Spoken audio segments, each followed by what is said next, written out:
इस मूवी का स्टार्ट होता है और स्टार्ट में हमें एक लड़की दिखाई जाती है जिसका नाम जेन था। जेन स्कूल जा रही थी। जब वो स्कूल जाती है तो उसकी फ्रेंड उसकी हालत के बारे में पूछती है कि तुमने अपना क्या हाल बनाया हुआ है और तुम्हारे बाल क्यों बिखरे हुए हैं, क्या आज भी तुम जंगल गई थी। इसके बाद हमें क्लास में स्टूडेंट्स को दिखाया जाता है जो क्लास में अपनी मैथ्स की क्लास ले रहे थे। तभी इनके टीचर इनके सामने इनका एक टेस्ट रखते हैं। सब स्टूडेंट्स के अच्छे मार्क्स नहीं थे सिवाय जेन के। अब जेन की फ्रेंड टीचर से कहती है कि आप ये क्वेश्चंस हमें दोबारा कब समझाएंगे और दोबारा टेस्ट कब लेंगे। टीचर कहता है कि ये क्वेश्चंस दोबारा मैं तुम लोगों को नहीं समझाऊंगा। वो कहती है कि आपने हमें एक ही दफा समझाया था। यहाँ पर टीचर बोर्ड पर एक क्वेश्चन लिखता है और जेन को सॉल्व करने के लिए कहता है। जेन आती है और क्वेश्चन सॉल्व कर देती है। अब सभी जेन की इस बात पर हैरान हो गए थे क्योंकि जेन ने ये लेक्चर सिर्फ एक ही दफा लिया था और पूरा क्वेश्चन आसानी से सॉल्व कर दिया है। अब सभी स्टूडेंट्स ये कह रहे थे कि टेस्ट को दोबारा रिकॉल किया जाए, मगर टीचर कहता है कि अगर इसने सॉल्व कर लिया तो आप लोग सॉल्व क्यों नहीं कर सकते, मैं दोबारा टेस्ट नहीं लूंगा। इसके बाद हमें जेन और इसकी फ्रेंड्स को दिखाया जाता है जो आपस में डिस्कस कर रहे थे मैथ्स टीचर के बारे में। जेन की फ्रेंड उससे कहती है कि तुम मैथ टीचर से जाकर कहो कि वो हमारा टेस्ट दोबारा ले। वो कहती है कि ऐसा इसलिए अगर मेरी मॉम को ये बात पता चल गई कि मेरे मार्क्स अच्छे नहीं आए हैं तो वो मुझ पर बहुत ज्यादा गुस्सा करेंगी। अब साथ ही हमें जेन की एक और फ्रेंड को दिखाया जाता है जिसके ब्लॉन्ड हेयर है। वो भी जेन से कहती है कि तुम मैथ टीचर से जाकर दोबारा रिक्वेस्ट करो। वो कहती है कि अगर मेरे मार्क्स अच्छे नहीं आए तो मुझे गेम से निकाल दिया जाएगा। जेन की फ्रेंड फुटबॉल गेम की बात कर रही थी और जब ये सब लोग मिलकर उसको इंसिस्ट करते हैं, जेन रेडी हो जाती है टीचर से जाकर बात करने के लिए। दूसरी तरफ हमें इनकी एक स्पोर्ट टीचर भी दिखाई जाती है जो सबका मैस्कॉट के लिए टेस्ट ले रही थी। अब मैं यहाँ पर आपको बता दूं कि मैस्कॉट उसको कहा जाता है जो मैच के दौरान एक होल अपने ऊपर चढ़ाया जाता है जो जोकर्स को पहने हुए देखते हैं। अब उनकी टीचर कहती है यानी कि जो अच्छा परफॉर्म करेगा उसको मैस्कॉट पहनने दिया जाएगा। अब इनके ग्रुप में एक फ्रेंच लड़का भी है जो इस मैस्कॉट को पहनना चाहता है। ये लड़का वो मैस्कॉट पहनना चाहता है मगर वो अच्छा परफॉर्म नहीं करता, इसलिए टीचर कहती है कि वो लड़का मैस्कॉट नहीं पहनेगा।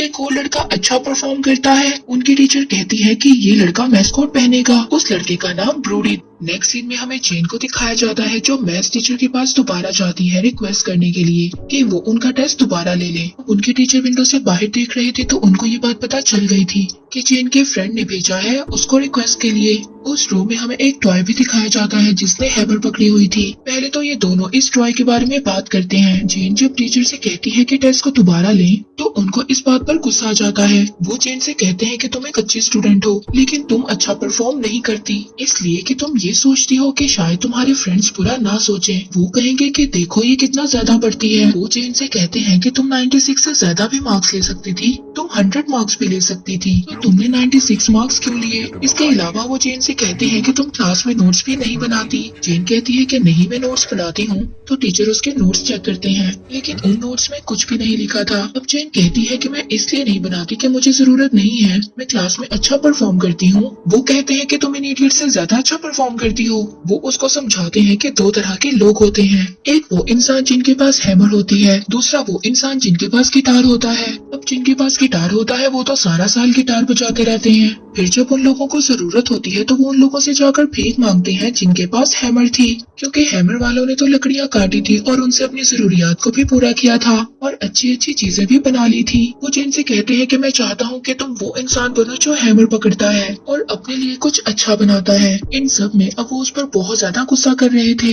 अब वो बाहर आ जाती है और काफी ज्यादा रोती है क्योंकि वो काफी ज्यादा अनकंफर्टेबल फील कर रही थी। अपने दोस्त को बताती है। अब फ्रेड की दोस्त उसको प्रिंसिपल के पास लेकर जाती है। अपने दोस्त के कहने पर फ्रेड प्रिंसिपल के पास जाकर मैथ टीचर की शिकायत करती है। वो उनसे कहती है कि मैथ टीचर मेरे साथ अच्छा बिहेव नहीं करते। वो कहती है कि वो मुझ पर बिला वजह गुस्सा हुए। अब ये बातें प्रिंसिपल को बहुत ज्यादा अजीब लगती हैं। तभी फ्रेड की दोस्त प्रिंसिपल से कहती है कि मेरे फादर हेड बोर्ड के मेंबर हैं, अगर मैं उन्हें ये शिकायत लगाऊंगी तो वो बहुत ज्यादा गुस्सा होंगे और अगर आप हमारी बात नहीं सुनेंगे तो आपको भी स्कूल से निकाल दिया जाएगा। अब प्रिंसिपल इनकी बात मानने के लिए तैयार हो जाता है। अब नेक्स्ट सीन में हमें फुटबॉल मैच दिखाया जाता है जहाँ पर इनके ग्रुप की मेंबर हार जाती है और इसी सीन में हमें फ्रेड और उसके फ्रेंड को भी दिखाया जाता है जहाँ पर फ्रेड अपनी दोस्त से कह रही होती है कि कहीं मैथ टीचर टीचर हमारे साथ कुछ बुरा ना करे। उसके फ्रेंड उससे कहती है कि तुम टेंशन मत लो, अब उन्हें स्कूल से निकाल दिया जाएगा और आज के बाद तो हम उनकी शक्ल भी नहीं देखेंगे। साथ ही हमें फुटबॉल मैच के दौरान इनके फ्रेंच दोस्त को भी दिखाया जाता है जो कि ब्रूडी से लड़ाई करता है क्योंकि ब्रूडी ने मैस्कोट पहना हुआ था और इनके दोस्त ने मैस्कोट नहीं पहना हुआ था। यहाँ पर इन दोनों की लड़ाई होती है जहाँ पर ब्रूडी इनके फ्रेंच फ्रेंड को एक पंच मारता है। नेक्स्ट सीन में हमें ये दिखाया जाता है कि सब फ्रेंड्स इनकी स्पोर्ट टीचर की विस्की चुराने की बात कर रहे होते हैं। एक्चुअली में इनकी सपोर्ट टीचर के पास एक मग होता है और उसमें हमेशा विस्की होती है। यहाँ पर चेन की फ्रेंड इन सबको बताती है कि उसके ऑफिस में एक ड्रॉर है जहाँ पर विस्की की बहुत सारी बॉटल्स पड़ी हैं। अब इनकी ग्रुप का एक लड़का जिसका नाम एलिस है वो इनसे कहता है कि इस फ्राइडे नाइट हम स्पोर्ट टीचर की सारी विस्की की बॉटल्स चुरा लेंगे। मगर तभी चेन की कर्ली हेयर वाली फ्रेंड कहती है कि कैमरास का क्या। इनसे कहती है कि स्कूल की सिक्योरिटी पहले से ज्यादा सख्त हो गई है। तभी चेन कहती है कि कैमरास को हैक कर लिया जाएगा। वो इन सबको बताती है कि मुझे कैमरास को हैक करना आता है। अब नेक्स्ट फ्राइडे ये सभी स्कूल पहुंच जाते हैं विस्की चुराने के लिए, जहाँ पर ड्रॉर में इन्हें अच्छी खासी विस्की मिल जाती है। ड्रॉर में इन्हें स्पोर्ट टीचर की विस्की मिल जाती है जो कि काफी ज्यादा बड़ी थी। दूसरी तरफ हमें चेन को दिखाया जाता है जो कि सभी कैमरास को ऑफ कर देती है। इसके बाद ये लोग एक गेम खेलते हैं और पूछते हैं कि कौन किसको कितने पैसों में मार सकता है। इसमें जब चेन से पूछा जाता है तो वो कहती है कि मैं कभी भी किसी को नहीं मारूंगी क्योंकि ऐसे सारी जिंदगी मुझे उस बात का गिल्ट रहेगा। अब सभी लोग मिलकर स्कूल में एंजॉय कर ही रहे थे तभी इनका एक फ्रेंच फ्रेंड वॉशरूम जाता है और उसको वॉमिट होती है। तभी हमें वॉशरूम में मैस्कोट पहना हुआ एक आदमी दिखाई देता है जिसने के हाथ में हैमर पकड़ा हुआ था। इस आदमी ने वही कॉस्ट्यूम पहना हुआ था जो उस दिन ब्रूडी ने पहना हुआ था। और ये तो हम देख ही चुके हैं कि ब्रूडी और इस फ्रेंच बॉय की लड़ाई हुई थी उस दिन मैच वाले दिन। अब ये सभी वहाँ पर बातें कर रहे होते हैं तभी चेन की वो फ्रेंड जिनकी ब्लॉन्ड हेयर है ये लड़की उस फ्रेंच बॉय को पसंद करती है। अब जब वो वॉशरूम आती है तो वो देखती है उस फ्रेंच बॉय की डेथ हो चुकी थी, किसी ने उस लड़के का मर्डर कर दिया था। तभी सभी वॉशरूम आ जाते हैं और उस ब्लॉन्ड हेयर वाली लड़की से पूछते हैं कि तुम क्यों रो रही हो। इसके बाद एलिस भी वॉशरूम जाता है और सबको बताता है कि फ्रेंच बॉय का मर्डर हो चुका है। ये सभी बहुत ज्यादा डर गए थे। अब एलिस कहता है कि हमें यहाँ से भाग जाना चाहिए।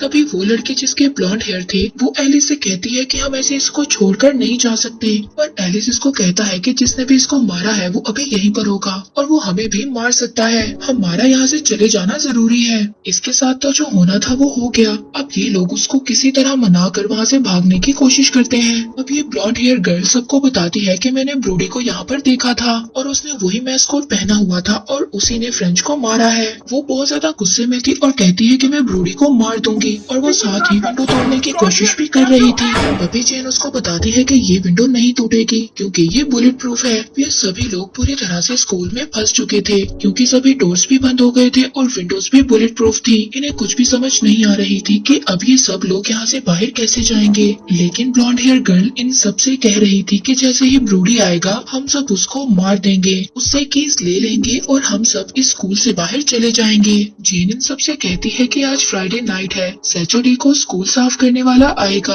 वो रूम को खोलेगा, तब तक हम वेट करते हैं। मगर कोई भी उसके आइडिया पर राजी नहीं था। वो सब लोग यहाँ से भागना चाहते थे। जेन की कर्ली बालों वाली फ्रेंड कहती है कि मैं तो किसी से बदला नहीं लूंगी। अगर तुम चाहती हो कि मैं ब्रूडी से बदला लूंगी और उसको मारकर यहाँ से जाऊंगी तो ऐसा नहीं है। मैं तो सिर्फ यहाँ से भागना चाहती हूँ किसी भी तरह से। इसके बाद ये स्कूल के सभी डोर्स को चेक करते हैं कि क्या पता कोई डोर अनलॉक हो और हम वहाँ से भाग सकें। मगर कोई भी डोर अनलॉक नहीं था, सभी डोर्स लॉक हो चुके थे और उन डोर्स की कीज इनके पास नहीं थी। एलिसन से कहता है कि हम वेंट से बाहर जा सकते हैं, मगर ब्लॉन्ड हेयर गर्ल कहती है कि मैं तो ब्रूडी से बदला लेकर जाऊंगी, मैं तो उसे मारूंगी। एलिस उससे कहता है कि क्या पता वो ब्रूडी ना हो, क्या पता वो हमारी स्पोर्ट टीचर हो, क्योंकि एक लड़के ने स्पोर्ट टीचर की डायरी पढ़ी थी और उसमें काफी वियर्ड किस्म की चीजें लिखी हुई थी। वो ब्लैक मैजिक करती है, क्या पता वही हमें मरवा रही हो। वे किसी तरह ब्लॉन्ड हेयर गर्ल को मनाते हैं और वहाँ से भागने की तैयारी करते हैं। पर तभी इन्हें वही आदमी नजर आता है हैमर के साथ, जिसने कि मैस्कोट कॉस्ट्यूम पहना हुआ था। अब ये लोग तो उससे भाग रहे थे, मगर वो ब्लॉन्ड हेयर गर्ल उसको मारना चाहती थी। अब वो उसको मारने के लिए जब आगे बढ़ती है तो वो आदमी उस ब्लॉन्ड हेयर गर्ल को भी मार देता है। वहाँ चेन की कर्ली बालों वाली फ्रेंड की टांग भी इंजर्ड हो गई थी। ये लोग उसको पकड़कर एक रूम में ले जाते जाते हैं। ये लोग अपनी तरफ से उस रूम में छुप रहे थे,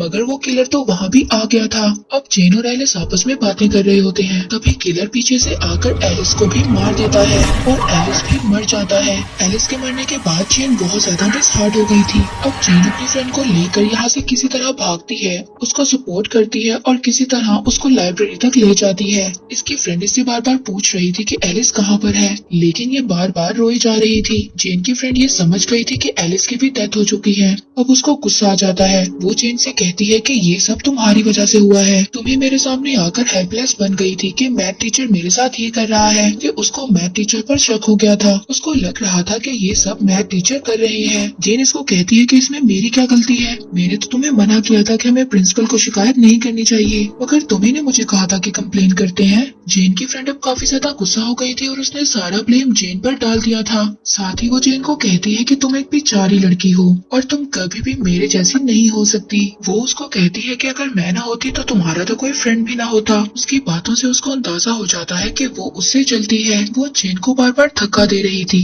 और उसको कहती है कि तुम बेचारी हो। यहाँ पर जेन को गुस्सा आ जाता है, ये उसको धक्का देती है, जिसके बाद इसकी फ्रेंड नीचे गिर जाती है, उसकी डेथ हो जाती है। इसके बाद जेन उसी रूम में जाती है जहाँ पर मैथ्स टीचर इनकी क्लास लेते थे। जैसे ही वो उस रूम में जाती है, वहाँ पर उसको मैथ्स टीचर नजर आते हैं, जो कि बहुत ही अच्छे मूड में थे, जैसे कि कुछ हुआ ही ना हो। और वो जेन से कह रहे होते हैं, मैं ऐसा करना कुछ भी नहीं चाहता था, लेकिन तुमने मुझे मजबूर किया कि मैं ऐसा करता और मैं तुम्हें सिखाता, लेकिन आज तुमने अपनी फ्रेंड को धक्का दे दिया। लेकिन ये धक्का तो तुम्हें बहुत पहले दे देना चाहिए था।